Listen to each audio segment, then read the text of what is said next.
রানীশঙ্করে bicycle পেলেন ৭৫ জন গ্রাম police. ঠাকুরগাঁয়ের রানীশঙ্কর উপজেলায় ৭৫ জন গ্রাম পুলিশের মধ্যে বাইসাইকেল ও পোশাক বিতরণ করা হয়েছে। বৃহস্পতিবার সকালে উপজেলা পরিষদ চত্বরে আনুষ্ঠানিকভাবে এসব বিতরণ করেন উপজেলা প্রশাসন। স্থানীয় সরকার মন্ত্রণালয়ের আওতায় জেলা প্রশাসকের কার্যালয় থেকে উপজেলার ৮টি ইউনিয়নের ৭৫ জন গ্রাম পুলিশের হাতে বাইসাইকেল ও পোশাক তুলে দেওয়া হয়। এছাড়াও সদ্য নিয়োগপ্রাপ্ত ৫ জন গ্রাম পুলিশকে পোশাক প্রদান করা হয়েছে।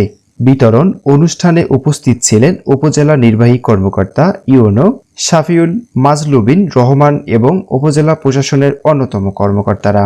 বাছর ইউনিয়ন পরিষদের গ্রাম পুলিশ আব্দুর কুদ্দুস জানান, এই বাইসাইকেল পেয়ে আগের চেয়ে কাজের গতি বৃদ্ধি পাবে। ইউনিয়ন পরিষদের সব তথ্য দ্রুত গ্রামে পৌঁছে দিতে পারব।